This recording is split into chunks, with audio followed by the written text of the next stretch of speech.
welcome to the NDTV Dialogues, a conversation of ideas. This week has seen a series of crucial developments which could substantially impact geopolitical equations in the subcontinent. The US bombing in Afghanistan, Pakistan sentencing an Indian citizen to death, and the lowest ever turnout in elections in Jammu and Kashmir amid a spiral of violence. What next? Where do we go from here? To discuss more on this, joining me is the former Chief Minister of Jammu and Kashmir, Dr. Farooq Abdullah. He is also a candidate from the Srinagar by-election. Also with me, Shashi Tharoor of the Congress, also has been a UN diplomat for decades. Vikramaditya Singh of the PDP in Jammu and Kashmir. His grandfather, interestingly, signed the instrument of accession of Jammu and Kashmir to India. Also General Syed Atta Hasnain, former Corps Commander of the Srinagar-based 15th Corps, now with Vivekanand Foundation. Also with me, Hardeep Puri, India's former permanent representative to the UN. He's also now with the BJP. Dr. Abdullah, the implications of those dramatic developments I talked about this week, specifically on Jammu and Kashmir, and the significance of what we saw, the depressing events really, of the dismal turnout in Srinagar where you're a candidate. Well, obviously, had the centre listened to the advice of the interlocutors, then the parliamentary committee that went, probably this would not have been the result. You see, unless we bring everybody to the table, irrespective of which party they are, and listen to their grievances, listen to them, we may not be able to do everything they ask for, but it will be a movement forward. Then the young, who have no future, who see no future under the present situation, need a new outlet. Now, that outlet means we find situation of talking to them.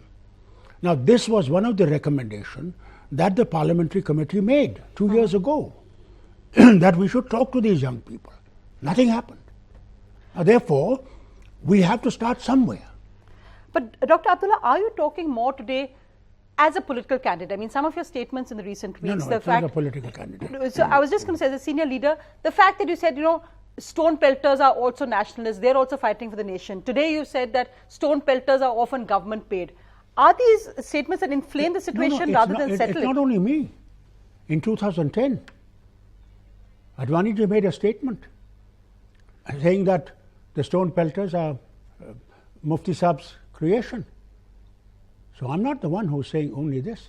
Not all stone pelters are government people. They have grievances, but some are, who have been funded. I'm going to bring in Vikramaditya Singh on that from the PDP. Vikramaditya, stone pelters, because really it seems to have now become about, when we talk about talk to other political parties, who are these young men? Are they leaderless? Why is it that when we just saw a few years ago, we would celebrate the queues and the high turnouts in Jammu and Kashmir, whether it was Panchayat elections, whether it was Lok Sabha elections, we've come to this situation today. And the fact that the sudden rise of the stone pelter phenomenon has acquired a new overtone nowadays. Sonia, it's very unfortunate what's been happening in Kashmir. We've seen the recent events. They're very, very disturbing. The increasing number of young stone pelters, some of them faceless, is just growing. There used to be a time when a normal political process could happen. You saw a large number of voter turnout. Today, there's a whole new generation of youngsters, and I would say second generation of youngsters who has seen a very, very disturbed Kashmir. When I was growing up in Kashmir, we used to drive up to Gulmarg to have coffee, come back, go to Dal Lake for the evening shikara rides. There was a very healthy mix of people at that time. The real essence of Kashmiriyat was very much alive. Now 2 generations have passed where they have only seen militancy and bloodshed and pain and misery. I think a lot of this is as a result of that. A lot of this is as a result of, like what Dr. Saab was very rightly saying, the failure on the part of the centre to hold effective dialogue. I mean, just look at it. There are, starting from the Gajendra Gadkar Commission 1967 to the Sikri Commission 79, Wazir Commission in 84, roundtable series under Prime Minister Manmohan Singh, interlocutors report, all party delegations. None of this has been tabled in the parliament. Why don't we take measures on this? All the answers to the questions that you're asking are in there. But in fact, also that when this coalition was formed, the interesting coalition of opposites, PDP and BJP, that was one of the agendas, that there would be an interlocutor. So why has the PDP not pushed more with the centre to actually get this done? We are working on it. We are committed to the our agenda, and a lot of issues are there that are being dealt with. Some of them are taking a little longer than the others.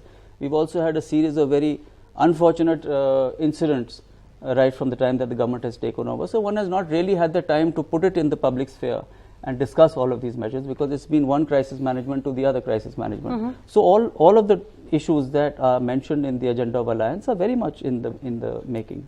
General Hussain, I mean, often when you look at it now, it's often reported somehow as in that the government or the political leadership has an agenda which can often be different from a security forces agenda. Maybe agenda is the wrong word, but program or vision perhaps of how to deal with the Kashmir problem. And that's where the problem actually lies. So for instance, why Dr. Abdullah may make the point is that L.K. Advani also said there are stone pelters created by the government of the day. Are they nationalists? Are they fighting for a just cause? Security forces have to get their job done. And that's why we've seen the videos that are emerging of CRPF Jawans being kicked and heckled, young men coming and targeting Jawans, which creates a reaction. I mean, in the rest of India, there's a domestic constituency which is against any leniency or talking to protesters, saying treat them like criminals. Where does the reality actually lie as a general?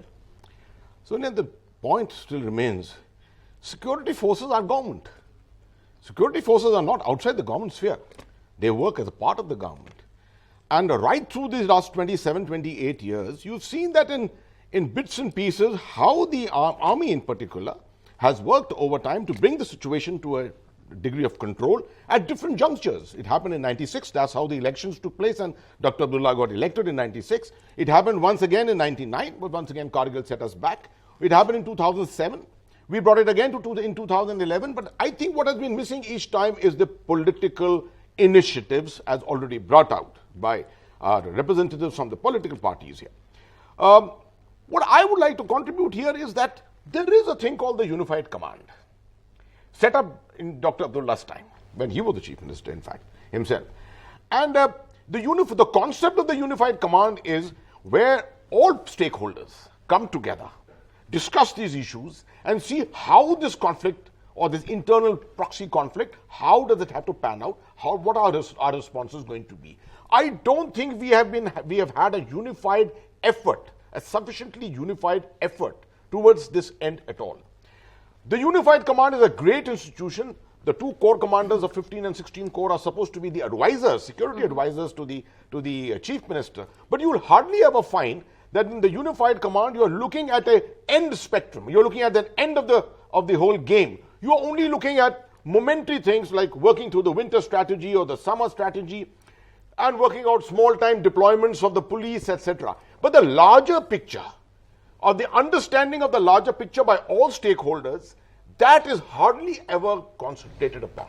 But though, in fact, though the centre and when the new government had come in, there was a focus that there would be a different J&K policy, and the PDP, BJP coming together was seen as perhaps looking at how business would no longer be as usual. You said that security forces represent the government, but is there a mistrust between, say, the Kashmiri political parties and the security forces, which often plays out in some of the mismatch of the signals on the ground?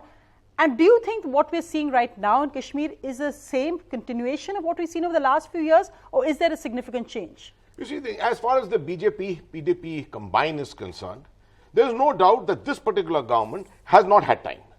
Frankly, the moment they came to power, within 3 months, you found the Burhan Wani killing taking place, and the next 5 months of virtual curfew all over the valley. Thereafter, the winter came, and we've had a very severe winter in Kashmir this year. I think a lot could have been done, but possibly energy was lacking at that time, and we were still recovering from the effects of what happened during the summer last year. Then, of course, immediately in the month of March started a second round of stone throwing and interference and intervention in the operations of the army and the security forces at the encounter sites, etc., which was again primarily as a strategy to put off the entire process of trying to reach out to the people. But when Dr. Saab says stone pelters are nationalists, how would you react to that? Or how would you say a security force or an army major in the valley say? Dr. Abdullah, I also know why he has said so at this particular juncture. Possibly Dr. Abdullah may change his mind subsequently later. I have been watching stone throwers from the day one. In fact, if you ask me, the stone throwing started from my headquarters at Baramulla in 2008. Right there it started. And I've seen stone throwing over a period of time. It started with professional stone throwers, of those who were drug addicts primarily. Many of these rediwalas in Baramulla who were compensated 300 rupees a day to come and throw stones instead of pushing a ready in which they were earning 150 rupees a day. So they were professional stone throwers. Even today, let me tell you, this has been developed into a fine art. You will never find stone throwers in Baramulla who are from Baramulla. They will be all from Patan. The stones are also imported from Sopur. It's a huge process. What I want to, as a bottom line, what I want to emphasize on is that the whole issue of street protests today has reached a level of professional management. And the separatists have got their organizations and infrastructure right down to the tehsil and the block level, where there are rabble-rousers, there's elements of the clergy, there are stone throwers, there are their own intelligence people. The combination of all this is very lethal and has come to a level where almost you can say it's even better than some of the security forces. No, and if we're not unified, how would we combat that? I'm going to come back to you on that, Dr. Abdullah. Just to bring in Ms. Puri, we've been talking specifically about what's happening in the valley in the context of stone pelters, in the context of political equations, but looking at from the larger subcontinent and the geopolitical aspect of that as well. With Pakistan's provocation this week, a surprise provocation of sentencing an Indian citizen to death, with the fact that the dialogue process has been stalled for now for a while because of the lack of response, and the fact that with the domestic constituency also in India that sees no reason for us to talk at all. Where are we positioned in terms of Pakistan at the moment, and how crucial is that when we look at Jammu and Kashmir and of course the US bombing in Afghanistan as well now? Before I come to the India-Pakistan bilateral dimension, I just want to come in very briefly on some of the points made earlier. First, I don't think the government and the security forces can have two separate agendas. In fact, the security forces are the security forces of the state. So there's no issue on that. And I've never heard any suggestion that the use of force or any other action by the security forces was an autonomous action which did not enjoy the clearance of the state. Having said, the Boran Wali, I have to say, was one example where there were lots of conflicting signals, sadly, which went out. But let me come to the overall picture and come back to specifics. Number two, the state cannot abdicate its responsibility. I mean, the state by definition is vested with the responsibility for security and law and order. Now, the unified effort which Atta is speaking about, which I wholeheartedly support, but before we make that unified effort, I think all stakeholders, including in the political class, have to be on the same page.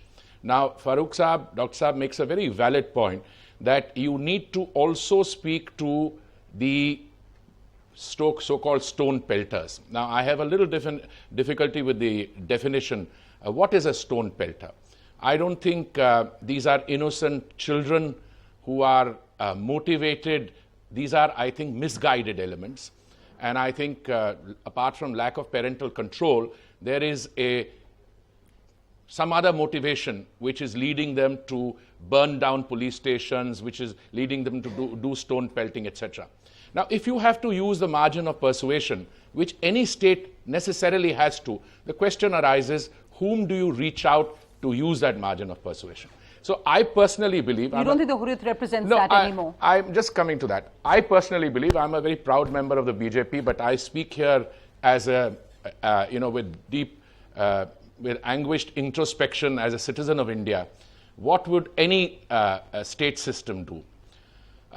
You need to reach out, you need to use the margin of persuasion, but you don't need to fall into the hands of a neighboring country which foments this kind of discontent in order to be able to keep you on edge all the time. And I'm coming to Pakistan in a minute. I think there are two separate issues. One is the domestic management of the situation inside our own country. And I believe that Dr. Saab, Atta, and my other colleague, what they say is absolutely correct. We have no choice but to use the margin of persuasion, reach out through a unified effort, through a concerted effort, and see whether these new misguided miscreants have someone who can inspire them and get that change of heart there. That we have to do. But at the same time, we have to deal with a new situation which is of the making, which is that our neighboring, the Western neighbor, I think the policy that they have been adopting is becoming, for a number of reasons, Perhaps they think that they can leverage their situation as a frontline state because of what's happening in the region and get away with it. But I see a calibrated escalation in what they are doing. Now we have to deal with that as well. I don't see any prospects, nor would I advocate a prospects for dialogue with Pakistan in terms of the restoration of the previous comprehensive or any form of dialogue. We need to keep our lines open with Pakistan. That's very different from a dialogue. Just to ask Shashi Tharoor, linking perhaps what, as a Lok Sabha MP, and I'm sure as somebody who knows Kashmir well, it saddens when you see voting booths with no voters, when you see security personnel outnumbering voters who are actually coming, in contrast with, as I said, long lines in Srinagar, which are celebrated as international headlines just a few years ago. In the same week, we see what happened with Pakistan and this Kulbhushan Jadhav sentence. We see a US bombing in Afghanistan. Where should India position itself in three different aspects in a way, but all interlinked? Well, they are interlinked, and I'm not sure that it's easy to have a coherent position. First of all, we do need, obviously, to address the domestic unrest for what it is, because these are, for the most part, people who are our citizens and who, for good reason or bad, have been alienated from our country and our system. Having said that, it's very clear that there is a foreign hand involved in these disturbances, both directly sending people across in order to unleash violence and mayhem, and also, it seems, offering support, finance, and other kinds of encouragement to misbehavior by some of our own people. Separating these two is difficult, but the complete absence of any meaningful progress towards the first part, that is, towards a dialogue with those who give, if you like, moral and political cover to the secessionists, that absence of dialogue has come back to hurt us today. I'm referring to the internal situation. Now, when it comes to Pakistan, however, dialogue is much more problematic, because our elected civilian government can only talk to their elected civilian government, but their elected civilian government doesn't call the shots when it comes to us, or specifically when it comes to Kashmir. The decisions are being made elsewhere, and they're being made by a military which has its own very specific agenda. We can't sort of directly talk to them. We have suggested in the past military-to-military talks. Those have been spurned by their military. So we are essentially spending our diplomatic energies talking to a civilian government that is neither willing nor able to do anything about the central problems we want to talk about. So why bother to talk with them? We have to keep a certain diplomatic relationship going, but let's not have too many illusions that we're accomplishing very much with that. And then finally, of course, the persistence of violence, the continued snubbing of India's serious efforts at dialogue, and Mr. Modi has made several, doesn't exactly encourage us to believe that there is much to be gained by dialogue. Certainly dialogue, while they're sending people across to attack your bases, is not particularly sensible. And then dialogue in the face of a brazen decision or to announce the execution or the impending execution of an Indian citizen on unspecified charges of terrorism, none of which have been substantiated, is a flagrant provocation that can only call for a negative reaction from our side, not for any sort of conciliatory reaction. So we are in a bit of a dilemma. We can't do much with Pakistan, whereas they are continuing to needle us through unrest in Kashmir, and we're not doing enough about Kashmir. I want to just bring in Farooq Abdullah Saab on that. General Hussain referred to the point perhaps that you were fighting an election when you said that statement that stone pelters are nationalists. But some of the other statements you made, not just during elections, has been pointing to the fact that you think that because of the new government, there has been a hiatus in dialogue in Kashmir. You made the point that this is about a communal aspect as well. And I think the problem also when we talk about Kashmir, and we say Jammu and Kashmir, we always focus on the Kashmir Valley, is that sentiments run so high. A simple thing like saying Kashmiri Pandits could be resettled can lead to curfews and shutdowns. Do you feel that in that sense, mainstream political parties like yours, like the PDP, have failed the aspirations of what young people in Kashmir want, or have failed to understand it, and that's what we're seeing today? And are you inflaming passions by talking about saying that the centre wants a Hindu Rashtra and that's why we're seeing what's happening in Kashmir? One thing is absolutely right. we political parties must have failed. But failure cannot be only pinned onto us. The forces, Delhi itself, which is the strongest force, hasn't really come forward with any alternate solution. Whether it is PDP with their agenda, whether it was we who went to the government with autonomy resolution, nor was it discussed in the parliament, nor the interlocutors' report. Now, why do you blame only the people? They're sick and tired of no action being taken. Then on top of it, the strange emergence of people who are totally talking on communal terms. India is a secular nation. That is when his grandfather joined India, to a secular India, not to a Hindu Rashtriya. When you do these things and you start speaking of Hindu Rashtriya and then you start this cow hanging poor people, Muslims, for the cow, all these things add to the dimensions in Kashmir, being Muslim, majority Muslim. Also, second thing I'll tell you, no Kashmiri says Hindus, Kashmiri Pandits cannot come back. Problem here is they don't want clusters made that you have got this area only which Pandits can do. Why can't they live with others? But they have lived all the time. But Dr. Saab, when you appeal then to the Jamaat to support you in your campaign, why is it that with the whole definition of secular, and that's what's been pointed out by the BJP, that why is it that a certain reaching out to religious politics is secular and it isn't when you reach out to, say, Hindus? Why did you appeal to the Jamaat, who you've often criticized in the past and saying that you don't need their support? They still criticize me now. So why would you reach They're out part to them of for an the election? state. Didn't Congress join Muslim League in Kerala? So why are you putting finger at me? If you point the finger to me, see that three are pointing somewhere else also. No, that's true. We want that to happens across let me be politics, very frank about it. We want everyone together. I am not going to put Jamaat out.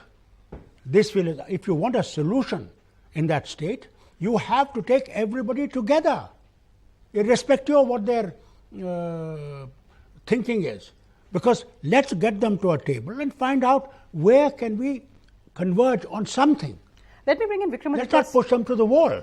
That's not the answer. Let me bring in Vikramaditya Singh on that, because Vikramaditya, in that sense, has the PDP coalition social experiment failed? I mean, the whole, when the government was formed, it said that, oh, so the BJP will represent Jammu and PDP will represent Kashmir. And in a sense, that's a division which no one wanted, but that's the reality of politics in Jammu and Kashmir. Has the fact perhaps that the PDP and the BJP clearly seem to have different social visions or actually led to this increased tension in Kashmir, this reaction to Hindu Rashtra politics in the rest of India, as Dr. Saab says? No, I don't agree that we have failed. I strongly believe what Mufti Muhammad Sayyid Saab expressed very clearly, that there was no other option at the time, keeping in mind the ground realities.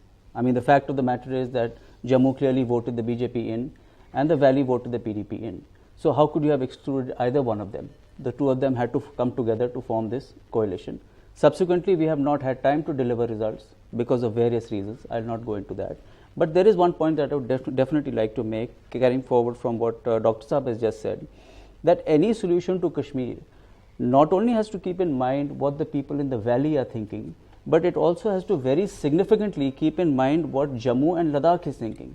Today, we are at a state where all three regions are going in three different directions. It is not just a matter of trying to find a solution for the Kashmir Valley. What are we doing to engage people from Jammu? What are we doing to address Ladakhis who have a completely different aspiration and thought process?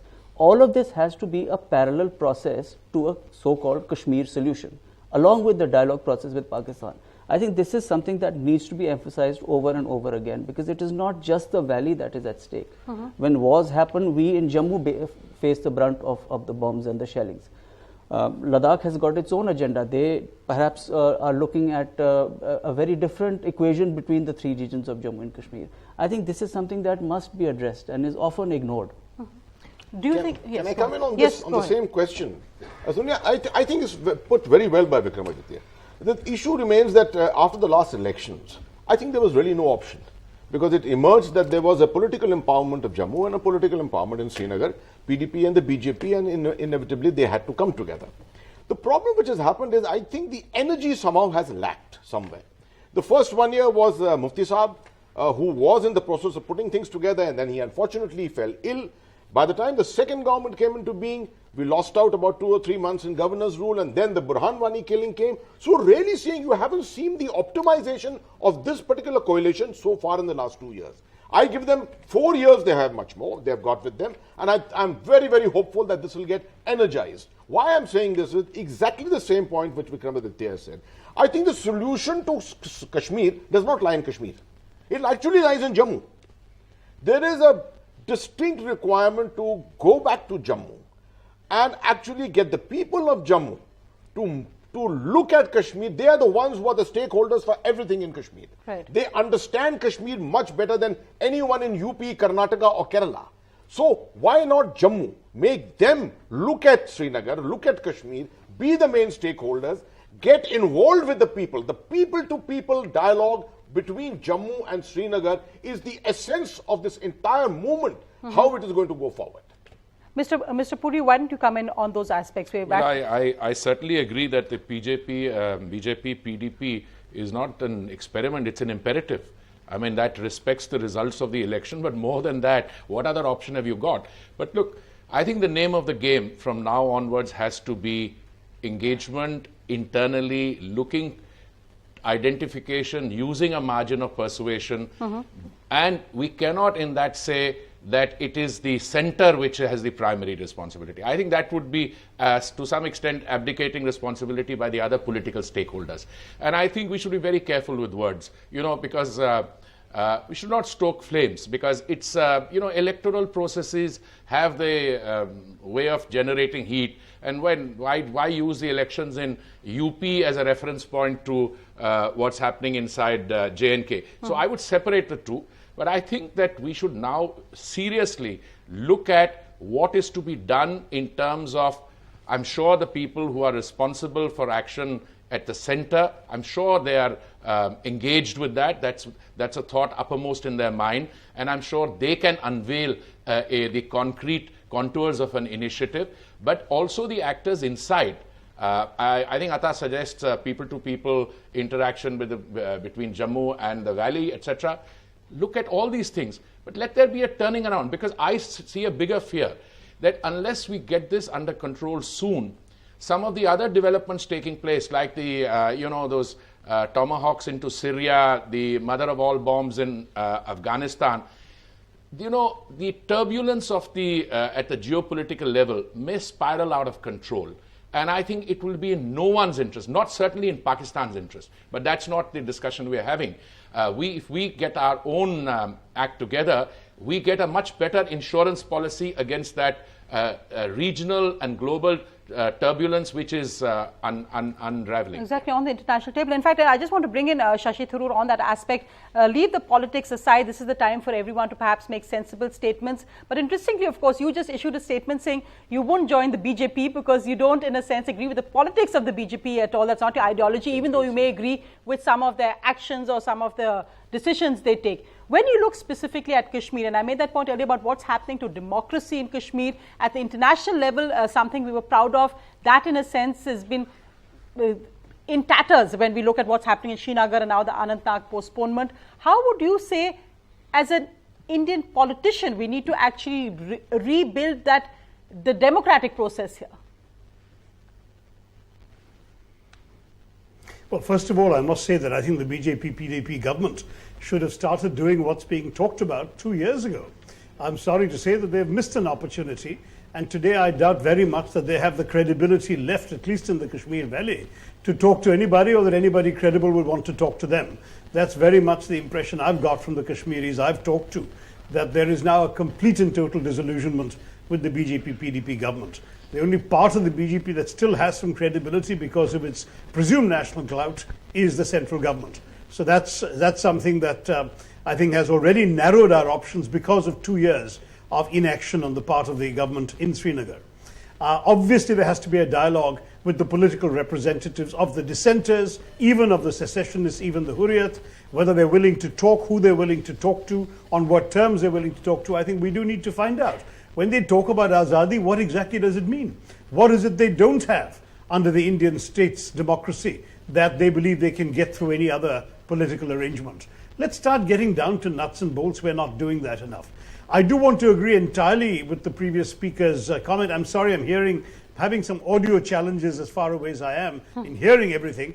But the point that was made, that geopolitical turbulence has been increasing, and that we don't want to be caught up in a situation in which Pakistan can exacerbate Kashmir in the hope that they can subsume their interests in a larger geopolitical mess. I think that's an important point, and I think we have to make sure that we deal with our own domestic situation in order to minimize the opportunities for meddling from across the border. Clearly, right now, the Pakistani military, with the Kulbhushan Yadav decision, has embarked on a rather perilous game of brinkmanship. And I think that we have to stare them down. We have to be extremely uncompromising and clear on our position vis-a-vis them. But at the same time, we can't afford to neglect the simmering discontent on our own streets of our own cities, and valley, including our own citizens, who, if we say they are Indians, they are ours, we have to reach out to them as Indians and find a solution to the problems that have led to the mess we're in right now. I just want to ask Vikramaditya, as a representative of the BJP, PDP, first to respond to what Shashi Tharoor said, but also the fact that this narrative, and I think a new Home Ministry report talks of the radicalization and how Pakistan is now using a strategy of civil resistance movement. That they're trying to project this, that this is a leadership, that this is a movement by the young of Jammu and Kashmir, of the Kashmir Valley, and they're funding it, they're fomenting it, but it's a faceless leadership. So when you say talk, who do you talk to? Is the Hurriyat actually in control of them or not? That's a big question. Also this fact about the videos and the whole role the social media is playing, WhatsApp groups are playing, and we see these videos which really stoke emotions of the CRPF videos coming out, then a video of an army video coming out. How is, amongst young people in Kashmir, do the conventional political solutions, do the Hurriyat actually represent someone you can talk to anymore? Sonia, before I get to that, let me just respond to what Shashi said. I'd like to make it very clear that we still have another 4 years of the BJP, PDP government, and our objective is very clear. It's a stated objective in our agenda of alliance. Yes, it has taken a little longer to implement because of reasons we have already discussed, so we are not going to go into that. As far as talks with the Hurriyat are concerned, we have always believed that talks must go on with all stakeholders at all times. Sometimes, yes, it appears to be more difficult than others. You can also have back talks. Not everything has to come to the forefront of the media and made into a public debate. A lot of times that creates, I think, confusion and chaos. As far as representing people, it is difficult to talk to the stone thrower who's a 12-year-old kid or a 16-year-old kid. But you've got, you have to be able to understand what is their mindset. A lot of them are being instigated. Clearly, a lot of them are being paid to do this. I think you have to take a step back and see who are the people who are behind them, who are the people who are influencing them, and perhaps initiate a dialogue with them. Definitely initiate dialogue with all the other stakeholders. And I am a firm believer that talks have to go on, however uncomfortable the situation may be. Maybe it's not in the public forum, but behind the scenes the talks must go on, because without that the channel for the option for any kind of a peaceful resolution becomes more and more difficult.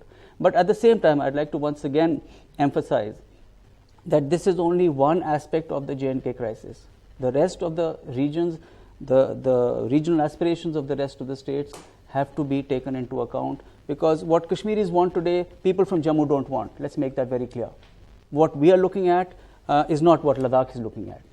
So let's not just try and find a solution within one particular region of J&K. Let's also start working towards how to integrate the three regions of J&K, how to possibly address each one of them separately. And there I do believe, and I would disagree with what Mr. Puri said, I think the government of India has a huge role to play. They are a key player in this, and they must start initiating all these reports and all these commissions that very clearly state what are the critical issues and what are the possible solutions. I don't disagree with that. I think, yes, the government has. I was only making the limited point that apart from the central government, the other stakeholders also should be on the same narrative. We should not pit the other political parties against who has been in power for most of the time at the center, who has been in power there. So let's resolve all those, put that behind us. Certainly the lead has to be taken by the central government. I'm entirely with you. No, but the fact that Prime Minister Modi was actually in Jammu and Kashmir the week before, opened the longest tunnel in India, and made that statement in Asia, and made that statement about, do you have to choose whether you want tourism or terror? You were disappointed, you felt it didn't go far enough. Yashwant Sinha also of the BJP made that point, that I hope that at least an interlocutor would have been appointed. Why do you think it didn't go far? Is development answer? Let me make one thing clear to Vikramaditya also. When he says Jammu's aspirations are different, Ladakh's aspirations are different, Kashmir aspirations are different, I would like to tell him the old 2.5 districts may have one aspiration, but as far as Poonch, Rajouri and the Chenab Valley is concerned, they have different aspiration to what Jammu has. Secondly, Ladakh. Kargil has a different aspiration and Leh has a different aspiration. So let's not build this that it's Jammu is this thing and Ladakh is this thing. No. It is a complex situation. That complex situation has to be met. Now, second point I'd like to make. And I make it very clear. When Modi said you have to choose between stone pelting and tourism, did he mean to say that he is the one who will be able to initiate tourism? No tourist will come if he is not comfortable, even if Prime Minister shouts from the Himalayas. The point here is, it's not the tunnel, it's the hurt that the people of the valley have. Whether they agree or not, they are terribly hurt. No, whether he likes it or not, the combination of BJP, when PDP went to people for vote, what did they ask for vote? They said, we want to keep BJP out. Vote for us. You ask anyone in Kashmir, and South Kashmir in particular, which was their bastion, today is completely gone. So when you went for the vote for the people, people now say, we don't trust them. They betrayed us. So the first and the foremost thing you must realize is this combination, whether it was because they were 26 or 28, was wrong. When Mufti Sahab was told at that stage that here is Congress 12, National Conference 15, to stand with you, you can make the government. Why did he not? But Farooq Sahab, you have allied the BJP in the past as well. Don't worry about the BJP in the past. But at that point the point is allied, today. So it's a bit, but it's a bit in that sense, at that time perhaps. But our government did not have BJP ministers. Let's be frank about it. But you did ally, so I want to get a general we assent. had BJP ministers in the central government. I had the privilege of working with your son, such a but wonderful... he left the minute Gujarat thing happened. No, but I said at that way the compromises politics have to make is a fact with every party. But let me just ask you, General Hassan, also just continuing with this, the recent statements by the army chief, and I think that changed, and I accept that there may be a feeling amongst BJP supporters or amongst many that, that the Hurriyat separatists have had a cushy ride. The fact that we've been too soft with stone pelters. And if you, again, when I talk with the social media narrative, it said that, we'll show them a lesson, etc., all the bravado that is out there. But the army chief's statement recently saying that, stone pelters should realize that if they're out there, what are they doing there? They will be treated as enemies and they can be shot. Does that help? Is that what's needed? Or do you feel it should not be like that? I think, Sonia, you've actually thrown up a larger issue than just the army chief's statement. And this entire issue which you've thrown up is that of outreach. What is the meaning of outreach? No one out here has ever defined. You ask a politician in Jammu and Kashmir, what is the meaning of outreach? No one ever defines it. Who are you reaching out to? How are you reaching out? Let me start by suggesting to them, social media is one way. Now you've seen the manner in which Pakistan has been able to get the flash mobs on the spot through WhatsApp. How they've been able to instigate the rabble-rousers and the stone throwers, intervention in ongoing counterinsurgency operations or an encounter which is going on. It's masterful the way they've done it. the manner in which rabble-rousing has been going around, the Indian system, the system of India, the system of Jammu and Kashmir, the state government, all agencies put together, has never been able to bring out a counter to this, a system by which we counter the entire information warfare which is going on against us.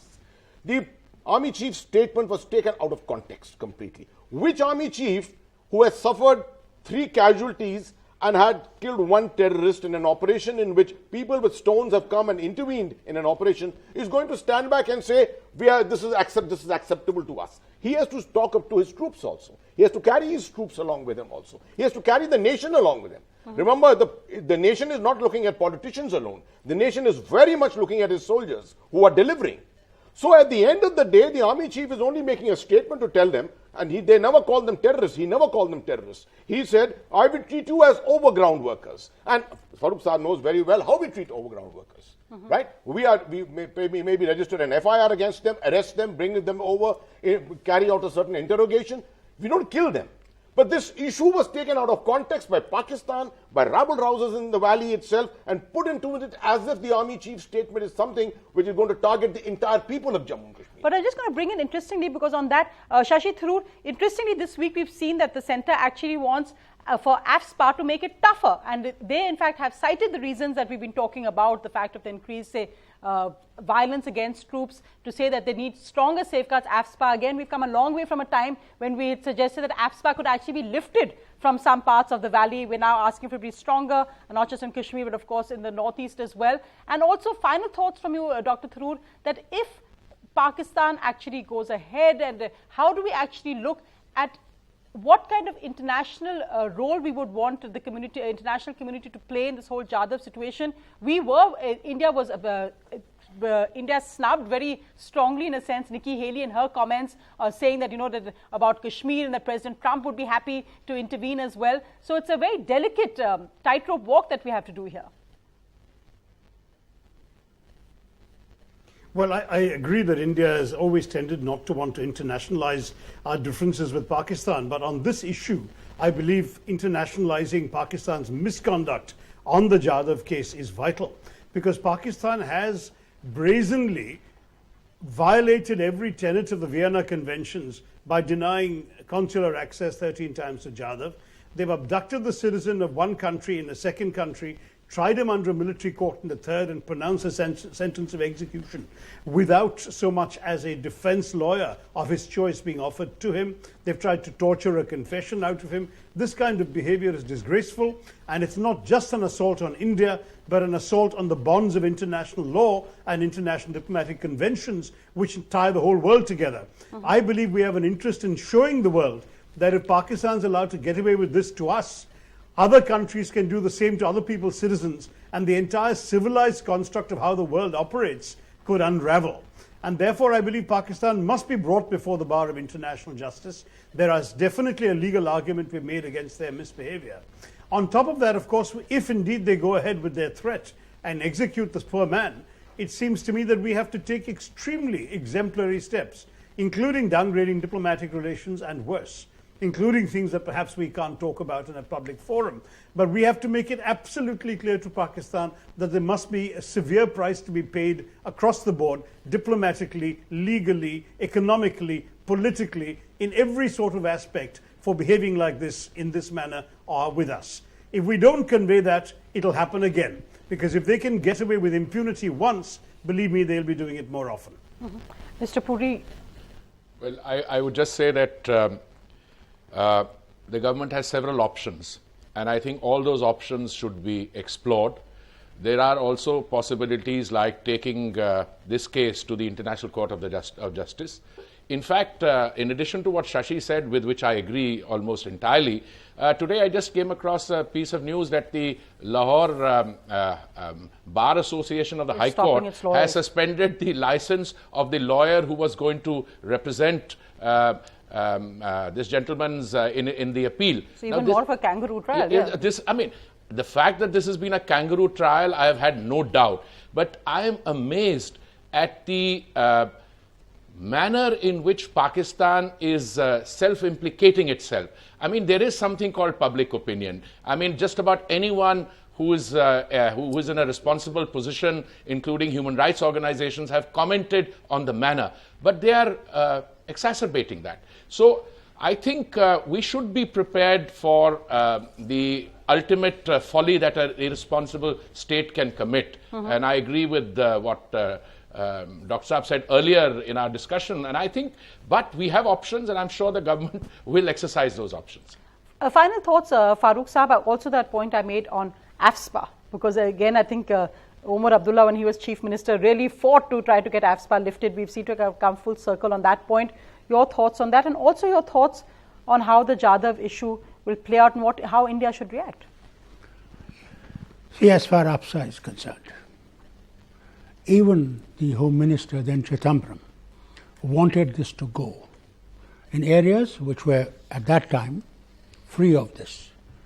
But the army has an objection.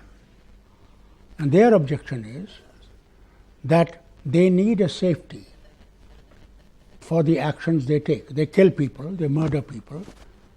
They need that they should not be tried. Now that is wrong. We live in a democratic India. In a democratic India, we have to face these challenges. And AFSA is not a democratic law. What we should do, where AFSA is not needed, remove it. Have a trial period. At least let people know that you are democratic in it and that you really want to give it a chance. But in the current situation, can you remove it? This wasn't the situation when it was raised. Had we acted when we should have acted, had we acted on those resolutions that were passed, had we acted, this situation wouldn't have arisen. But we allowed that to go. I'm just going to General Hussain to react to specifically. And second, he will have a reaction to this. No, second, yes. As far as that man's hanging is concerned, they say he's a spy, right? Now, we would love to see in a court of law him being proved as a spy. But even spies are not executed. No, hold on. As a spy. Whatever then their law is, it's a question of law of the country. They have their own laws, we have our own laws. Second most important point is, a country which can hang a prime minister yes, true. can do anything. Let's be very clear about it. So, beyond that, I have nothing to say. I'd specifically like to respond to this aspect of AFSPA, and incidentally, I was the corps commander at that time, in 2011, when this happened, right? And many people relate my face to holding on of AFSPA at that time. I'd like to, first of all, I'm sure Dr. Abdullah meant, it was a slip of the tongue when he said the army also murders. I know, even I was also a bit surprised when he said that. The army only carries out military operations, and in the course of military operations, if someone dies, it's unfortunate. And for that unfortunate incident, you have to give protection to your men. And there's a clause in that which very clearly says that you don't protect him to 100%. It is the central government which has to be approached to give permission to prosecute him, so that he is not prosecuted locally by the local courts and the local police. That is the protection which is given under AFSPA. But now to go to the larger question, if AFSPA had been removed, I think it's actually begging the question. I think the situation would have, instead of 2016, the situation would have worsened in 2013. And I may like to remind you that in that presentation which I gave to the Unified Command, I'd like to remind Dr. Abdullah, and probably he would also remember it, I had prophesied that you remove AFSPA today in 2011, and by 2016 you will have a major problem on your hands in Jammu and Kashmir. Exactly that happened, even without removing AFSPA. So, today AFSPA can't be removed. What you can definitely do with AFSPA is you can review it. But the government wants to make it tougher. No, I'm not saying make it tougher. There are various ways of looking at it. I don't think this is the time and place to discuss the aspects of it, because it's a very, very intricate law. And it's a very intricate situation to which it is applied. We need to get all the stakeholders together, which is something which has never happened so far, ever since 2011, when the issue was brought up. No one has ever come together to discuss this issue. If we need to do that, I think all stakeholders should sit together and look at it and come to solutions. There are solutions which are available. But I think we'll leave this dialogue also that point, because I think everyone's agreed the point is get around a table and talk. Something has to be done both in Kashmir and at a very unique, turbulent time in our region as well. Thank you all very much for joining me. Thank you very much for being part of this dialogue.